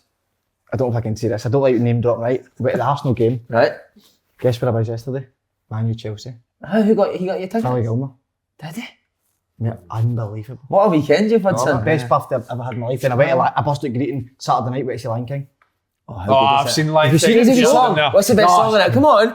What's the best song? What did a song together? It's a circle of life. What did a song at the I end? can't sing. Wheel of fortune. Go here, how good is that show? Brilliant. It's a bit weird at times. Theatre isn't it? down there's They all come out in the aisles and all. I didn't know the run up, didn't the aisles? I burst out greeting at the end. And I do it when, was it with Fashion Simba. Night? Oh, Mufasa. Do you know great at the football? That came just if the manager told me he was coming on. Tierney never played. Burst out in He's never tears. on. Get one, What? you're coming out. No, Tierney didn't come on. That left back's good. He's not as good as... Tavares. He was very good, but Tierney's not as good as him. But I think Tierney will be back in soon, won't he? Is he still sharing that? Arsenal, remember we slaughtered him? They're brilliant. Were they good? See how fit were they playing, mate? See, to be honest, Who was I actually thought Newcastle Preston were for alright Aubameyang at as times. well. Do you think Newcastle were alright at times, second half? Aye, but I just, again, that Newcastle assistant, Jason Tyndall. he's up in the touchline the whole game.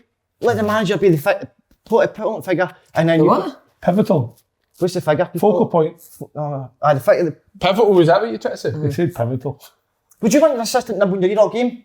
No. Not at all. No, I don't want him in my year. No, you need to I concentrate. remember when Rangers beat us 8-0 last year. I stood at the Did front. you get him in a minute? Dougie was with me as well. Aye. Boozler. Ian Boozler.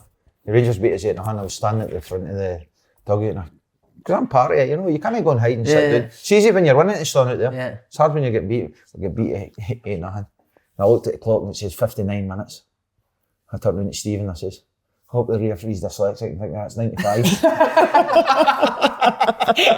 I just did. I went, oh please. What do you say after an 8-0 defeat? Up the road, boys. Yeah, what could you say? We struggled. The only 8 fit players we've I tried to get remember off that. Nah, there wasn't really a lot I could say. Keep your thoughts to yourself. I think that's why Scotland boys are so. Listen, they're Because top. we could beat it, man. No, not that one. They're top players, but they're the most humble group you could get. So Yeah. they're just normal boys. I'd agree with you 100%. So did Tierney come out with Saturday night? No. I know. Too big time after saying he was humble. Him and Nigel Winterburn. Packs and tackles, isn't it? He cheating Lion King. So did you meet me Billy Gilmer yesterday, Steve? No. No? I think none of them wanted to meet us. So they'll get you tickets, but didn't want to meet you. I kept messing. I'll come meet you after the game. That didn't see them, but I walked. Best birthday I've ever had. Good seats. Was that your 30th, Unbelievable, Paul? 30th. Great 30th. Did you get? It's amazing, mate. Did you say what you were? Did you say what you said you were going to do up against the He was Monday? only fucking 30. Oh, aye. Did you? Shoes Couple all of done. times. By the way, boys, what about Dundee, Motherwell? Oh, by the way, see some of the goals as well. Goals were decent. Some of the goals are great. Have you been to Winter Wonderland? Oh, Gunny, Pax London now. Sorry. Aye, Dundee Motherwell. What a game. What was the score, Paul? One each, wasn't it? No, Dundee went 2-0, didn't they? Aye, 3-0. Charlie Adams was joy to watch. Was he? On the boy He was. spraying some weight apart, Yes. wasn't he? Best centre mid That in the was world. vintage Charlie. Yeah. No, I'll tell you the best centre mid in the world. John Joe Shelby. He's technically Lovely fucking football player. joke, He by is. the way. He is technically Don't know how very he's not went further. Anyway, good. I don't think he's Charlie. arsed. I think somebody said something. Who's Matt Ritchie was it? Aye. Says if you could actually be bothered, he'd play for a top team. Oh, what a player, eh? What's up, A Liverpool? lot of red cards. Aye. Gets He a lot went of for cards. Charlton, didn't he? Charlton as a kid. Charlton, that's it. But by the way, talking about the Dundee, I mean, what a shock of the weekend that is, isn't it? Yes. But you know when you look at the both, when you look at it in paper, I think Dundee's are up there. They shouldn't be doing the both. Got a good squad, aye. Great squad. But whatever reason it's not been working. But I mean, But you were saying about the big players. Griffiths wasn't playing, never played McGowan either. Cummins wasn't playing. Cummins wasn't We're on playing the either. bench. You put McCowan in, who's very good. Luke McCowan, you see him at last year. Yeah. Danny Mullins up front, legs up The front. boy Dan Miller, I noticed him in the playoffs last year. You got him under 5'5" to play for them? Yeah. Sounds it, doesn't it? And MC's just Small. mentioned. I'll be getting a game. Very won't I? small. I think that's what helped get the result. The small, like last week I felt like Motherwell battered Hearts physically. Saying that, didn't he? And I think Dundee's maybe looked at that and thought, let's get the wee guys in and get in about them, because I thought see some of the balls Charlie Adams, see the free kick that he played, was it a free kick that it was straight forward, they should have defended it better, but it's the way that we talk about long balls. When you hit a good long ball with the right flight, you can misjudge it, you misread it because of the way it's coming, but great ball, knocked down, third goal, I think that was the third goal, but Plays a lovely wee disguised pass as well, Charlie, for the same. Aye. Then he goes to hit it and just slips in. and then just rolls it. Charlie's got that in his locker, hasn't he? Yeah. He always has had. But I've seen a lot of them though. You like them this year, Chipper? Motherwell? I think they've been really good. What are they good at? I've not seen an awful lot of them. Strong, strength. The front three were good. Tony Watt was exceptional earlier on in the season. They're playing with energy. And I think they're streetwise. Streetwise, yeah. Stopping the game all the time. See, when you buy somebody, they just fouled you. I thought they were really good. I seen them, they battered Aberdeen when I seen them. They played really well at Tannadice and lost 2-1, but played really well. You know? See you saying that, right? Because they're obviously a physical side and set pieces, they can be dangerous and that. See their game against us last week, sorry. How many throw-ins do you think there was in the game? Have a rough guess. 20. 20 throw-ins. What are you saying? 9. 9 throw-ins, come on. About 46. 30. 58 throw-ins in the game. There was a throw-in every 34 seconds. Robbie Nielsen would have loved that, mate. He loved the throwing when he was a player. I know, he'd have just got one start chucking that a bit. Can I get one? Mate, that's an unbelievable stat, innit? A throw-in every Must be 34 horrendous to seconds. watch. Wow. Boy, And what you put in, what did you put that into? Fuck that. Well, it's just like, the other more direct teams and other teams in the league, so they'll try and turn you, and obviously if you're heading out for a throw-in or whatnot, but like you said, they sort of were over the top of his physical set pieces last week, and that sort of matches it as well. Mine did you get? 58 throw-ins. Out of 50, I think we had about 6. Was that like 58 between the two teams, or were they more dominant? Throughout the game, but they had I think they had Did they keep the ball better? Did they keep the ball better? He would love it. But we spoke to Graham Alexander and he says that he's in a catch-22. He says the games that they've dominated possession this year, they've ended up losing. And the ones where they've maybe sat in a wee bit more, made it a wee bit more horrible, they've ended up winning. To be honest, they did deserve to beat us that day 100%. So what does that make you think as a manager then? Do you then start to think, you do what you can to win, don't you? And hit and counter me? I don't know, but how did the boy get on this weekend? How'd you do? 3-0. Right. 3-0. Mate, I'm with you. I honestly thought there's nothing you can change for lose it. See the pitch and all. Mate, we played them in good. We played them in pre-season, by the way. No. No, it was 3-9. Love it, Chuck. I love that you're all over us, mate. You've been waiting for this. I've been saving all this up. I'm all for it, mate. Slaney, you can give me it big time. I've not seen I've had your corner for the start. Your corner? Aye. See for that you guy you scouted to the specimen he's turned into now. There's a big difference there. Oh, there's a difference now. I'd sign him now. I'd sign him. He's like You could have made me a player, I think. That was the defining point of my career. You're not taking it. He's not that far. Yogi might have done. magician's eye. Yogi might have done. Talking about players, Scotty Allen at the weekend. Wow. That was Arse's off seats, mate. Did you see him for the second goal?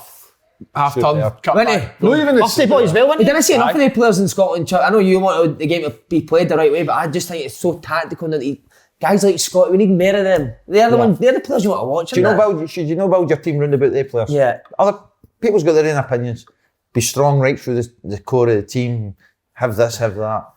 Get a couple of dogs around. Find a place for players like that. Aye. And go and build your team round about it. And see if you get beat. Get beat having a go. Yeah. That's just just brilliant. He said about Latipi that Latipi would just go and play on the weakest player in the opposition team. Nah, I used to pick the weakest player and just say, I'll play against him. Go and you play inside for 10 minutes and just go so you would just swap around them? Aye. Brilliant, isn't it? Well, that's what the big debate yesterday with Keane and Carragher. They're talking about. I mean, I think they almost became obsessed with pressing, hadn't they? I mean, Chelsea won the Champions League with centre half Man City. Do you know what I mean? You know every team needs to press, and then you've got somebody like Ronaldo, or listen, I think Ronaldo is obviously coming near the end, but when you've got a player like I think it is, do you want him to be running a bit everywhere? You want him in the positions when you win it? Put up to him. It depends who you're playing against. Liverpool. See, pressing for me is, look at the opposition you're playing against. And if you think they're no great at playing out in that, go and press them. But see if you go and play against a team that can pop it round about you and that, you're not going to go and press, are you? To be fair, I actually agree. I agreed with Carragher what he was saying though, because Man U were trying to be a pressing team, and they've signed Ronaldo to fit in that system. Like, he's not pressed for about 5-6 years. You know yourself when you're playing a game. You know when a team looks like a bag of jaggies, you think we can press in. You know straight away. You're thinking press onto fucking the right centre half because he's fucking or the left back, or the left back because he's Wan-Bissaka. You're waiting for him to go to Wan-Bissaka. Aye, that's what you do. Mate, the best player in that Man U Chelsea game yesterday. Have a guess. Matic. Unbelievable, mate. Couldn't he sell about yesterday, wasn't he? Just she getting on the ball, mate, done a few wee Clough turn. Aye, but he was nowhere near near the the best best player player on the pitch. Sorry, I eat a few wee Clough. Chelsea battered them. You done us all there, You done us a few wee Clough times. John Stones. I was going to say something that in the bar. I got it wrong. Rudiger's missing the end. I was ready to phone you. Rudiger. Bastard. How was your warm-up? Oh, I love going and watching the one, man. Right, so what happened? What one did you watch? You said they were all stood in a line on the edge of the box. Volleying, Davey volleys. Another Maverick, David Templeton, announced his retirement. Young, Right, you know what he said? 32. 32, Do you know the reason 33. why? Is it Injuries. right? Injuries. He was injured bad. Aye. Rangers. We he- missed him. Aye. yeah, At he's Hearts, done he was Hearts. He made his name, and then he went to Rangers, and he never. The time he played with Rangers, he was very, very good. But then he got injured, and he was out for like He was out for a while. a good few years, I think, like maybe 18 months at least. He was, but ability-wise, I remember him as a kid, played with Stenhousemuir, and somebody told me about him, and I went to see him. And I come back and I says to Yogi, we were at Falkirk at the time, I says, they've got a kid, 15, 16, I says, what a player this boy is, what a player. So we tried to get him, but they wanted something like 25 grand and 2 players, you know, Falkirk never had 25 grand, and we couldn't give them the 2 players they wanted, and they went to Hearts. But what a talent, what a talent. So that's right, he was playing at the first team at 15, wasn't he? And what was it, high and wide? Aye, fantastic. Yeah. He reminded me a lot of Neil McCann, because I played against Neil McCann when he was 16. Yeah, I saw him playing at 16. He reminded me of him. Neil was quicker, but David, similar going by players and that. And I had him at Hamilton there, and he was a massive loss there. He was a massive, massive loss. He got injured against Kilmarnock, against St Johnstone, in October, and never got back. And just couldn't get back. And he struggled all pre-season to get back. It's a shame for the boy, but what a talent. Maybe go. I feel for him. I thought maybe part-time, if you're struggling with injuries, maybe go part-time so you But I mean, just retire. it's like Okay, Ken's mentioning, obviously at Rangers, this is 10 years ago, and again, ever since then, he just can't get a run I together. think he nearly tried. I think he nearly thought about chucking it. While he was at Rangers. Mate, people His probably injuries don't were really that bad. remember this, when Warburton came in, that was, he had a year of injuries the year before that. He started the first sort of 4 or 5 games of the Warburton era and was brilliant. Yeah. Like, Well, brilliant. Hamilton took a chance on him after that because Aye. of his injuries. Hamilton took a chance. They came in for a spell. His goals kept him up, and then he got his move to Burton. Yeah. And he was at Burton. I spoke. Nigel Clough was the manager there. And I spoke to Nigel about him, and Nigel says, "Oh, what a talent!" He says, "But he picks up the wee odd injury in that." Yeah. And they loved him at Hamilton. The owners loved him. The chairman, everybody loved him. So we brought him back.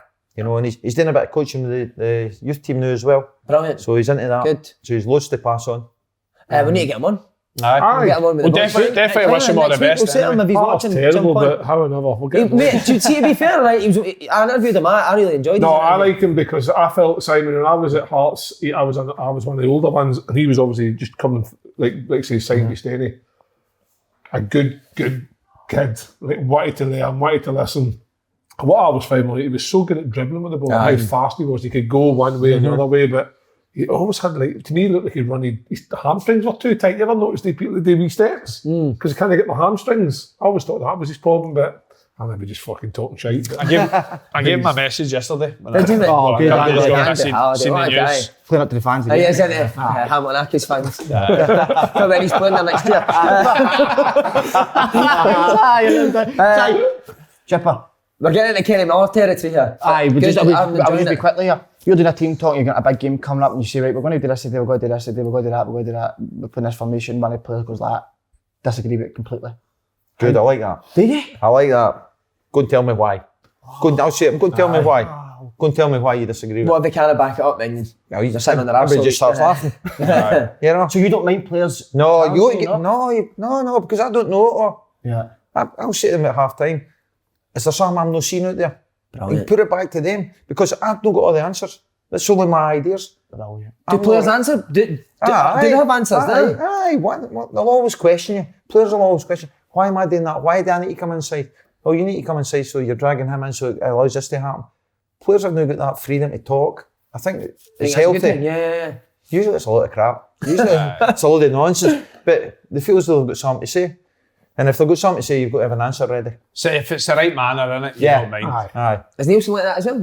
Aye, definitely. But I think, to be honest, I think a lot of managers are. But it's like you say, you've got to back up your reasons why. If you're just saying it for the sake of it and you've got nothing to back up, and it's not for the benefit of the team, then You'll usually just find get that laughed somebody at. that's known the team, like throw a spanner in Got the someone to works. say. Aye, Try to embarrass it a wee bit. You know, somebody like... But you he's know, not been Simon, you're playing and you're coaching when you're suspended or you're injured, you're doing it for the side. when you're playing, you suss things out while you're playing, whereas the guy in the sideline doesn't understand that feeling in the park. Yeah. So to have that dialogue back and forth can only be healthy. See, like, you do all your set plays, right? We all hate doing set plays, but it's got to be done. And I'll just say to him, if you're having a problem, sort it out. Sort it out. If you see someone that you think might work, just go and do it. Just go and do it. Set plays, you don't need to do it. It's a guideline. Yeah. Don't play it quick, do it quick. If you see something else, just do it. You don't want to make them robots. You don't, that's my opinion. See, talking about great managers as well, Brian Clough, but also Bertie Auld was your manager. He was my manager at Hibs. What was he like? Oh, he was tough. Was he? Oh, he was tough on us. Aye, I used to batter us kids. Used to have a gym at Hibs, a wee gym. You used to go down there, and we were in the YTS at that time, so 9 o'clock in the morning to 5, that's when you were in the afternoons. His assistant was Pat Quinn and John Lambie.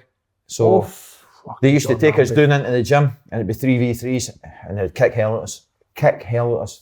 But so they would play you, as the coaches would play the players? Aye, we were only kids there. We were only kids, so... Because Bertie was meant to be a dirty bastard as well, wasn't he, playing? Oh, he was, aye. He tackled it. What a player, but he was just brilliant. Like I say, he gave me my debut.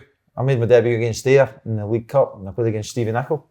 Stevie Nicol was playing with... Is that the guy who does American now? Aye, he played with Ayr in Liverpool and Scotland. Scotland, aye. So he played with Ayr, so... Talk us through the debut, what we like a debut story. So does Bertie all tell you before the game that you're playing? No, I was only sub. I made my league debut at Motherwell. It was a frozen pitch, and I played with Adidas kicks on. You don't remember it? No. Just Adidas training shoes. It was solid, it was frosty. And we won 1-0. You played with trainers on for your league debut? You still do that, didn't you? You think so, wouldn't you? Nearly aces in that. Crossing over with the Balenciaga. That was my debut at Fir Park. I think Nicky Walker might have been goals for Motherwell, actually. We won 1-0. Nicky Walker, hadn't played with Clyde? The goalkeeper. Nicky Walker played with Rangers and that as well. Right. He played down south as well. Blonde hair. No, it's a different Walker. Leicester. Nicky Walker. He was a handsome Big Leicester. That was my debut. What was it? I was going, sorry, Sam, you shit my head like a dog there, wasn't I? I'm going to say, who's the best player you've coached? Good question. Best player that I've coached. You know, and you might have a lot, you don't want to, but if you want to say 1 or 2 or 3 or 4. Best player that I've coached. Wow. Ryan Christie. Wow. Ryan Christie, Scott Arfield.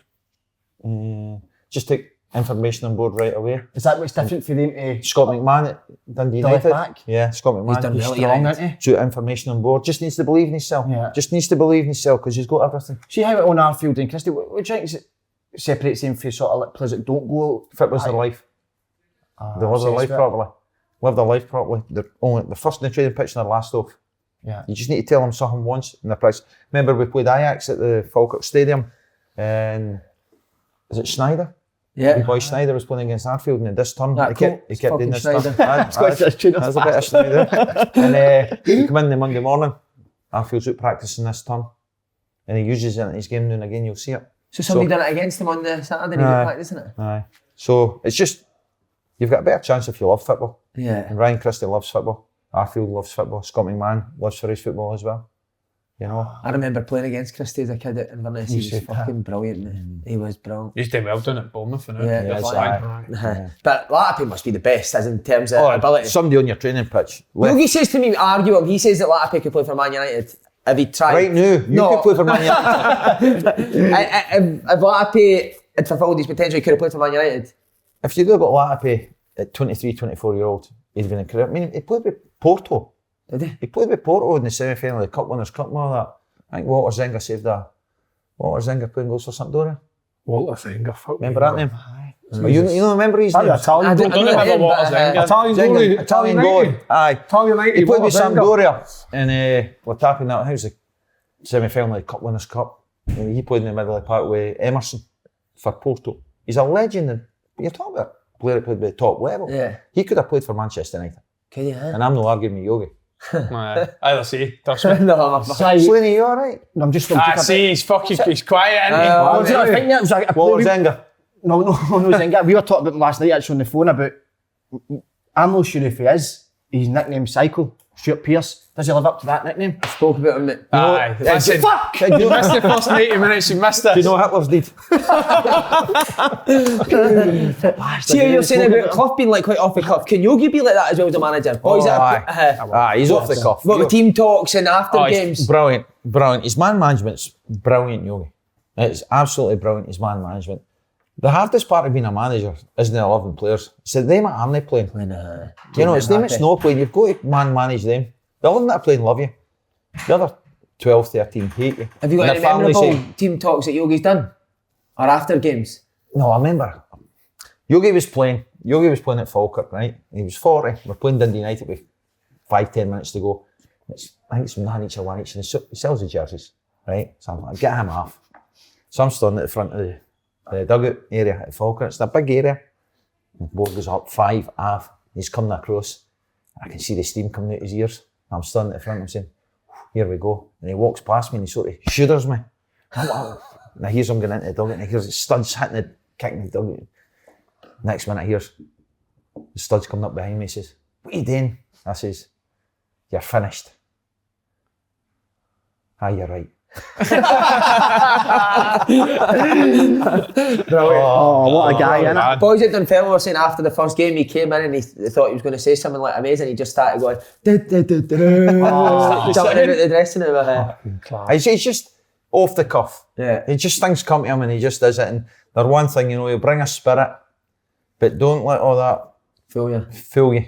He knows the game inside out. He knows what he wants to do, and he'll demand of them. He'll not give them an out. He just won't give them an out. He'll say to you, what position do you play? And see if you say to him, left back, he'll say, oh, you know a football player?